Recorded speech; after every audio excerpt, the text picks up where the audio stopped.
30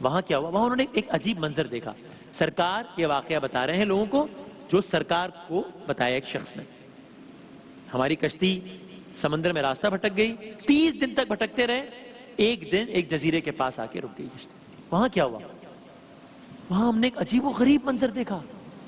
وہاں انہوں نے بہت عجیب کیا دیکھا؟ کہا ایک عجیب الخلقت مخلوق تھی, بہت زیادہ بالوں والا ایک چوپایا تھا. یعنی وہ بالوں کی اتنی زیادہ کثرت تھی, اس کا ویژوائز کیجئے, بالوں کی اتنی زیادہ کثرت تھی اس کے جسم پر کہ ان بالوں کی وجہ سے اس کا جسم ڈھکا ہوا تھا. اور یعنی یہ اندازہ کرنا مشکل تھا کہ اس شخص کے جسم کی ساخت کیا ہے, اتنے زیادہ بال تھے اس کے جسم پر. وہ گویا ہوئے, ان سے پوچھا کشتی والوں نے, تم کون ہو؟ کہا میں جاسوس ہوں. کون ہوں؟ جاسوس ہوں. اچھا. اب یہ شخص جو اپنے آپ کو جاسوس بتا رہا ہے, اس نے ان سے کہا کہ اس جزیرے میں ایک آدمی ہے, وہ تم لوگوں سے کچھ معلومات حاصل کرنا چاہتا ہے, چلو گے میرے ساتھ, سے بات کرو گے؟ چلیے. تو کہا وہ انہیں اس کی قیام گاہ تک لے گیا. یعنی میں اس طرح اس انداز سے اس ٹینس میں واقعہ بیان کروں کہ جیسے وہ افراد سرکار کو واقعہ سنا رہے ہیں جو سرکار اب ان کو سنا رہے ہیں. تو کہا کہ وہ شخص ہمیں وہاں پر لے گیا. کہا ہم نے وہاں پر ایک عجیب و غریب منظر دیکھا. کیا؟ کہا یہ جو چوپایا تھا جس کا جسم بالوں سے ڈھکا ہوا تھا, یہ ہمیں جس شخص سے ملانے لے گیا, یہ تو بہت ہی عجیب الخلقت شخص تھا. یہ عجیب الخلقت شخص تھا.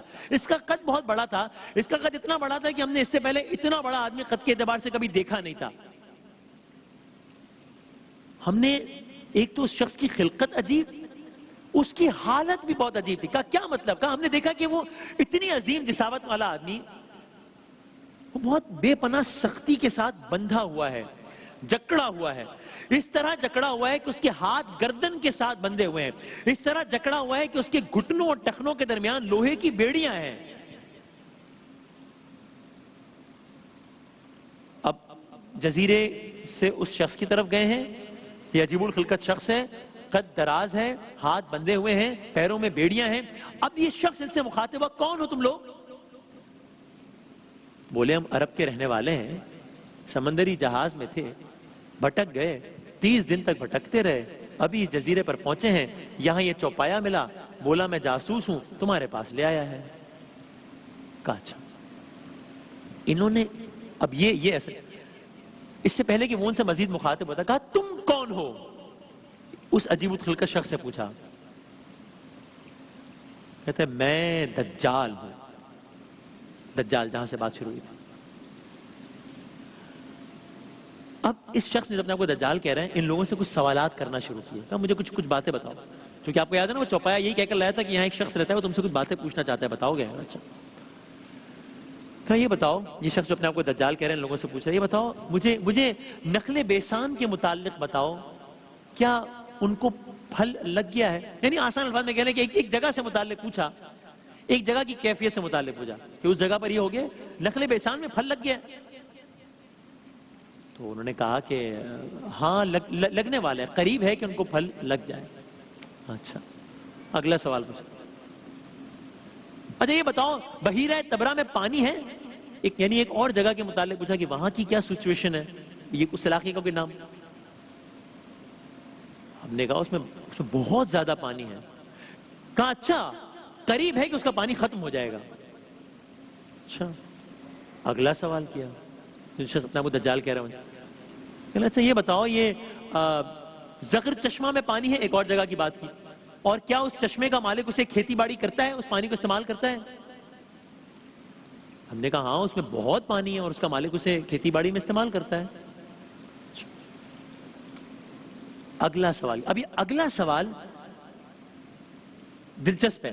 یہ اگلا سوال پچھلے سوالوں سے مختلف ہے. اب تک اس نے 3 مختلف مقامات کی حالات کے بعد, اس جگہ پر یہ ہو گیا ہے, ہاں ہو گیا, اس جگہ پر یہ ہو گیا, ہاں ہو گیا, اس جگہ پر یہ ہو گیا, ہاں ہو گیا, اچھا وہاں پر ایسا ہو جائے گا. اچھا اب اگلا سوال. یہ بتاؤ مجھے امیوں کے نبی کے متعلق بتاؤ کہ انہوں نے کیا کیا ہے.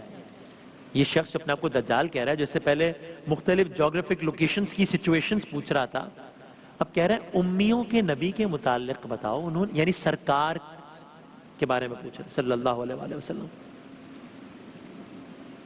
ہم نے جواب دیا. کیا جواب دیا؟ ہم نے کہا ہاں وہ ظاہر ہو چکے ہیں، یعنی کہ دنیا میں آ چکے ہیں، وہ یثرب میں مقیم ہیں. کہنے لگا اچھا عرب نے ان کے ساتھ جنگ کی ہے؟ کہا ہاں، کیونکہ تب تک بہت جنگیں ہو چکی تھی کفار اور مسلمانوں کے درمیان. پھر کہنے لگا اچھا تو صورتحال کیا ہے؟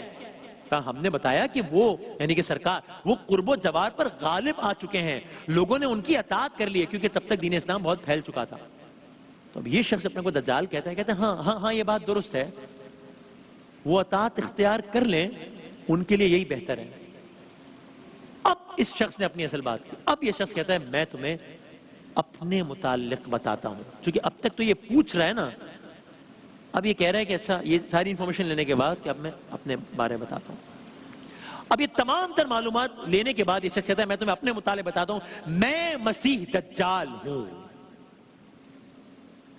میں مسیح دجال ہوں، قریب ہے کہ مجھے خروج کی اجازت ملے، یعنی کہ خراج میں یہاں سے نکلوں. میں مسیح دجال ہوں، قریب ہے کہ مجھے خروج کی اجازت ملے، میں نکلوں گا، میں زمین میں چلوں گا. مکے اور مدینے ان دو جگہوں کے علاوہ 40 راتوں میں، فقط 40 راتوں میں میں ہر قریے میں جس میں چاہوں گا جاؤں گا، میں ہر بستی میں جس میں چاہوں گا جاؤں گا. بس مکے اور مدینے میں مجھ پر داخل ہونا حرام ہے، میں ان دو جگہوں پر داخل نہیں ہو سکتا. ان دو جگہوں میں سے جس میں داخل ہونا چاہوں گا مجھے آگے سے ایک فرشتہ ملے گا جس کے ہاتھ میں ایک تلوار ہوگی، وہ مجھے اس سے روکے گا، اس کے ہر راستے پر فرشتے اس کی حفاظت کرتے رہیں گے.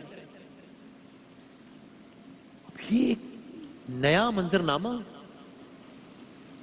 کہہ رہا ہے میں خروج کروں گا، ہر جگہ جاؤں گا، جس جگہ چاہوں گا جاؤں گا، 40 دنوں میں جاؤں گا. صرف دو جگہوں پر نہیں جا سکتا، مکے میں نہیں جا سکتا یا مدینے میں نہیں جا سکتا. اب آپ سب لوگ ہیں نا میرے ساتھ، آپ کو یاد ہے نا کہ یہ واقعہ سرکار دو عالم سنا رہے ہیں اپنے چاہنے والوں سے. سرکار نے جب یہ واقعہ سنایا اور جب یہ واقعہ یہاں پر پہنچا کہ دجال نے ان سے کہا کہ میں ہر جگہ جا سکتا ہوں، بس مکے نہیں جا سکتا یا مدینے نہیں جا سکتا، تو اسی موقع پر سرکار نے بھی اپنے بیان کو روک کر 3 مرتبہ بآواز بلند فرمایا یہ طیبہ ہے، یہ طیبہ ہے، یہ طیبہ ہے. اس سے مراد آپ مدینہ لیتے تھے. پھر سرکار دو عالم نے ان سے فرمایا کیا میں نے تم کو دجال سے متعلق پہلے بھی نہ بتایا تھا؟ واقعہ ختم ہو رہا ہے. کہا جی یا رسول اللہ آپ نے بتایا تھا. کہا تو آج یہ بتاتا ہوں کہ وہ مشرق کی جانب میں ہے. اور سرکار نے اپنے ہاتھ سے مشرق کی طرف اشارہ کیا. قیامت کی نشانیوں کے بارے میں ہم بات کر رہے تھے، دجال سے متعلق سب بہت سنتے ہیں. ہم نے آج قیامت کی یہ پہلی بڑی نشانی یعنی دجال کے بارے میں آپ سے عرض کیا. اس روایت کے مطابق دجال اس وقت بھی موجود ہے، میری اور آپ کی نظروں سے پوشیدہ ہے. ظاہر اس وقت ہوگا، ظاہر ہے اس وقت کا تو اندازہ صرف خداوند تعالیٰ کو ہے، ظاہر سی بات ہے، لیکن یہ اپنے وقت پر ظاہر ہوگا. اور دجال جب ظاہر ہوگا تو پھر دنیا میں تباہی پھیلائے گا. اب جب دجال ظاہر ہوگا تب وہ کیا تباہی پھیلائے گا؟ جب دجال خروج کرے گا، جس کے بارے میں اس نے خود دعویٰ کیا کہ میں آؤں گا، مکے اور مدینہ کے علاوہ ہر جگہ جاؤں گا، تو وہ کس انداز سے خروج کرے گا؟ اس وقت عالم کیا ہوگا؟ اس وقت کیفیت کیا ہوگی؟ اس کے ساتھ کون کون لوگ ہوں گے؟ اس کے خروج کرنے کے نتیجے میں ہوگا کیا؟ منظر کیا ہوگا؟ انجام کیا ہوگا؟ کل بیان کریں گے انشاءاللہ. وقفے کے بعد حاضر ہیں. رمضان یوں آ گیا بن کے رحمت یہ پھر چھا گیا، کیسے تجھ سے کروں سامنا، گر رہا ہوں ذرا تھامنا. کل جہاں مشکلوں میں گھرا، سوزے دل کی کریں کیا دوا.